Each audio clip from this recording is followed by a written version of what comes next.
So hello everyone, this Nishant और आप देख रहे हैं हमारे चैनल कोडर्स फीड। तो जैसे कि आपका ऑड सेम जो है खत्म हो चुका है, अब आप इवन सेमेस्टर में प्रवेश कर चुके हैं। तो आपने अपने जो आपका सेमेस्टर गया ऑड सेम, उसमें आपने काफ़ी सारी गलतियां करी होंगी, शायद क्वेश्चंस गलत करके आ गए होंगे और फिर बाद में रिग्रेट हो रहा होगा कि मैंने क्वेश्चन क्यों गलत किया। तो या फिर लैक ऑफ स्टडी, मतलब आपने कम पढ़ाई करी अपने पूरे सेमेस्टर में और फिर आपको फील हो रहा है कि मैंने क्यों कम पढ़ाई करी, मैंने नोट्स क्यों नहीं बनाए। और जितनी भी आपने गलतियां करी हैं उन सब के बारे में आज हम डिस्कस करेंगे, जो जो हम गलतियां करते हैं, और अगर उन गलतियों को ना करें तो आपकी परसेंटेज 85, 90, 95 मतलब जितना आप चाहें उतने में जा सकती है। जितना आप 100 में से ला सकते हो उतना आप ला सकते हैं।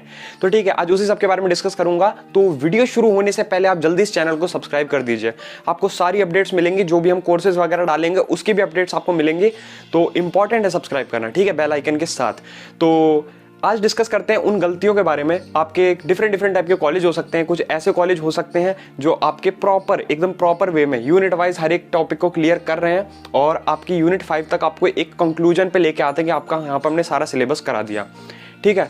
और सेकंड उस टाइप के होते हैं जो कंप्लीट नहीं कराते कोर्स, जो 2 या 3 यूनिट कराते हैं और फिर उसके बाद में आपको नोट्स वगैरह दे देते हैं, आपको उससे पढ़ना पड़ता है, ठीक है। और थर्ड उस टाइप के जहां पर ऑलमोस्ट कुछ होता ही नहीं है, एक आध यूनिट पढ़ाया जाता है।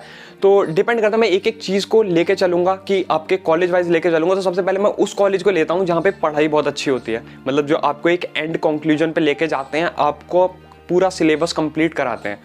तो उस कॉलेज में अगर आप पढ़ रहे हैं तो आपको बस एक चीज़ फॉलो करनी है कि अगर आप रोज कॉलेज जा रहे हैं, अगर आपसे एक आध दिन छुट्टी हो भी जाती है उसके बारे में बात करूंगा। अगर आप रोज कॉलेज जा रहे हैं तो आपके लेक्चर लग रहे होंगे।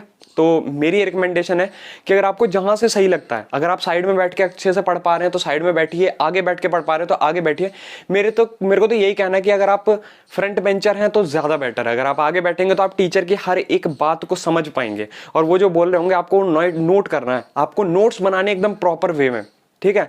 हर एक लेक्चर में ये करना है, ठीक है। मानता हूं कॉलेज लाइफ की बात है, कॉलेज लाइफ के लिए कुछ एक्स्ट्रा सब्जेक्ट्स होते हैं, मतलब जितने भी हो गए जो यूजलेस होते हैं, मतलब जिनमें नॉन क्रेडिट होते हैं। नॉन क्रेडिट में उतना एफर्ट मारने की जरूरत नहीं है, वो आप उसमें एंड में पढ़ सकते हैं।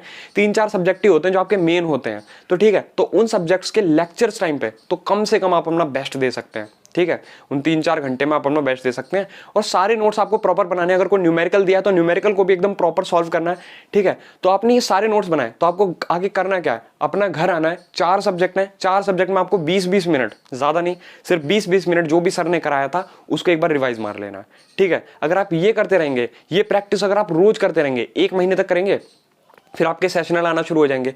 फिर आपको बस वो 20-20 मिनट आगे चल के 40 मिनट, 50 मिनट ऐसे कुछ कर देना है।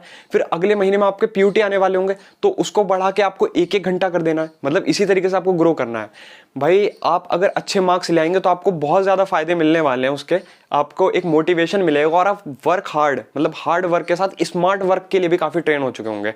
तो आपके सेकंड टाइम के कॉलेज वो आ जाते हैं जो आपके सेकंड टाइप के कॉलेज हैं जो कि कंप्लीट नहीं कराते कोई भी कोर्स।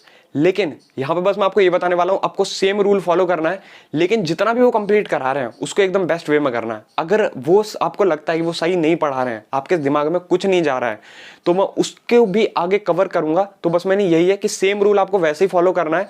जस्ट आपको क्या करना होगा, जो एंड टाइम पे होगा ना उसके लिए आपको एफर्ट्स डालने पड़ेंगे, वो आगे की वीडियो में मैं डिस्कस करता हूं। प्लीज वीडियो को स्किप मत करिएगा, मैं अभी बता रहा हूं, सारे एकदम फ्लो में बताऊंगा। तो थर्ड टाइप का कॉलेज जहां पे बिल्कुल भी पढ़ाई नहीं होती, ये सबसे ज्यादा इंपॉर्टेंट एस्पेक्ट है। अगर आपके कॉलेज में बिल्कुल भी पढ़ाई नहीं होती तो फिर आपको कैसे करना है, आपको जस्ट क्या करना है, अपने सारे सिलेबस को एक जगह पर नोट करके रख लेना है, या तो दीवार पे चिपका दो, ठीक है, या फिर अपने पास एक कॉपी रखो जो आपकी मेन कॉपी है और जिसमें आप सब कुछ अपना रखते हैं, ठीक है। तो उसमें आप अपना सिलेबस लगा दो, ठीक है। यूनिट वाइज सारा आपने डिवाइड कर दिया।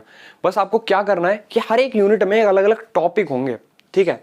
फ्रेम ऑफ रेफरेंस है फिजिक्स में तो फ्रेम ऑफ रेफरेंस उठा लिया, ऑपरेटिंग सिस्टम में फंक्शंस ऑफ ऑपरेटिंग सिस्टम है तो आपने वो उठा लिया। रोज एक आध टॉपिक को लेना है और उसमें पढ़ना है उसके बारे में, ठीक है।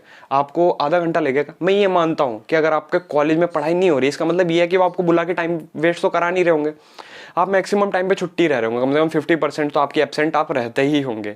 तो ठीक है, तो आपको बस क्या करना है, उनकी पूरी रीडिंग मारनी है। आपको कॉलेज में भी बैठे तो कॉलेज में पढ़ना है। जहां आप नॉर्मल, अगर आपके कॉलेज में पढ़ाई हो रही थी, आप वहां पर 20 या 30 मिनट दे रहे थे एक सब्जेक्ट को, तो अब आपको यहाँ पे पूरा 1 घंटा देना पड़ेगा। ठीक है, ज्यादा नहीं देने की जरूरत है यार। अगर 4 सब्जेक्ट हैं, आपको क्या करना, अगर आप पूरे दिन खाली हो तो 4 घंटे दे दो ना यार। बाकी का जितना भी 20 घंटा बचा है, 20 घंटे में आप 8 घंटे 9 घंटे सोना, फिर खाना पीना, फिर भी आपके पास 5-6 घंटे इंजॉयमेंट के बच जाएंगे। आप खूब इंजॉय करिए उसमें, ठीक है। तो लेकिन अगर आपको टॉप करना, अगर टॉप लेवल की मेंटेलिटी रखनी है तो आपको ये प्लीज फॉलो करना होगा, ठीक है।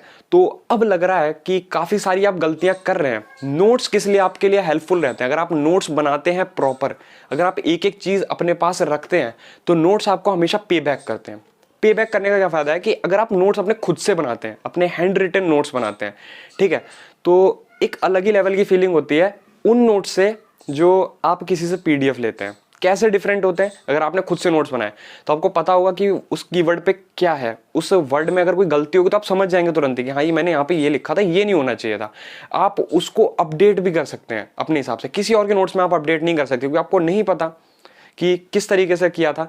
और अगर आप इस कॉलेज मिस भी करते हैं तो अपने दोस्तों से नोट्स ले लीजिए, लेकिन नोट्स को प्लीज कंपलसरी, प्लीज मतलब रोज करने ही करने हैं, ये एक आदत अपनी बना लेनी है, ठीक है। तो अब इसी के साथ में इस कंक्लूजन पे आते हैं कि आपको प्लीज स्मार्ट वर्क तो करना है, लेकिन स्मार्ट वर्क के साथ स्मार्ट वर्क कहां से निकल के आता है? स्मार्ट वर्क हार्ड वर्क से करके निकल के आता है, ठीक है। अगर आप हार्ड वर्क करेंगे किसी चीज को, अगर आपने मतलब डिटेल में पढ़ रहे हैं, हार्ड वर्क हो गया ना। किसी भी टॉपिक के बारे में कोई बंदा आधे घंटे में कर ले रहा है, आप उसको 1 घंटा दे रहे हैं, ये हार्ड वर्क हुआ ना। लेकिन अगर आपने वो 1 घंटे में आपने पढ़ा है ना कोई ऐसी चीज, तो वो आपकी इतनी ज्यादा पक्की होगी, वो स्मार्ट वर्क वाले की नहीं है। अगर आपके पास पेपर 10 नंबर का क्वेश्चन आ गया, 10 नंबर में आप पूरा लिख के आएंगे, लेकिन वो स्मार्ट वर्क वाला चाहे कितनी भी कोशिश करे, वो अगर स्मार्टली लिखेगा भी लेकिन वो 7-8 नंबर ही गेन करेगा, आप पूरे 10 का करके आएंगे, ठीक है। तो हार्ड वर्क से ही स्मार्ट वर्क का जन्म होता है। जो स्मार्ट वर्क कर रहा है, डायरेक्ट स्मार्ट वर्क कर रहा है, तो उसके साथ कुछ नहीं होने वाला। पहले आपको हार्ड वर्क करना पड़ेगा, चीजों को फिजिबल बनाना पड़ेगा, फिर जाके आप स्मार्टली वर्क कर पाएंगे। इसीलिए अपना पूरा 100% लगा दो इस एग्जाम के लिए। जितना भी हो, आपका इवन सेम एकदम बिंदास जाना चाहिए। 90%, 95%, 80% उसी लेवल के सारे बच्चे, अगर आपके इतने मार्क्स आते हैं अगले सेमेस्टर में, या फिर अगले सेमेस्टर में आप ये वीडियो देख रहे हैं, तो प्लीज मतलब इतने सेमेस्टर में, अगले सेमेस्टर में इतने मार्क्स आ जाते हैं जो 80 से 95 या 100 के बीच, तो प्लीज इस वीडियो के नीचे कमेंट जरूर करना वापस आके, ठीक है, कि हाँ मैं लेके आया हूं। इससे हमको भी मोटिवेशन मिलेगा। और जितनी भी आपके वीडियो लेक्चर्स हैं वो हम चैनल पर डालते रहेंगे, चाहे वो फिजिक्स हो, चाहे वो केमिस्ट्री हो, चाहे वो मैथमेटिक्स हो, जितना भी फर्स्ट ईयर का सिलेबस, सेकंड ईयर का सिलेबस, वो सारा आपका पढ़ता रहेगा। काम चल रहा है, रॉ बना रहे हैं, अब हम बस उनको अपलोड करेंगे। तो जस्ट इसे आज हमारा ये वीडियो खत्म होता है। अगर आपको हमारी वीडियो पसंद आई तो प्लीज वीडियो को लाइक करिए, चैनल को सब्सक्राइब करिए, और इस वीडियो को ज्यादा से ज्यादा लोगों में, ज्यादा से ज्यादा दोस्तों में शेयर करिए। क्योंकि यार ये टाइम है, अगर आप इसको यूटिलाइज नहीं करेंगे ना, तो आप एक गलत रास्ते में की तरफ चले जाएंगे, आपका फिर कुछ नहीं हो सकता। प्लीज, तो इसी के साथ पढ़ाई करिए। Have a good day, bye bye.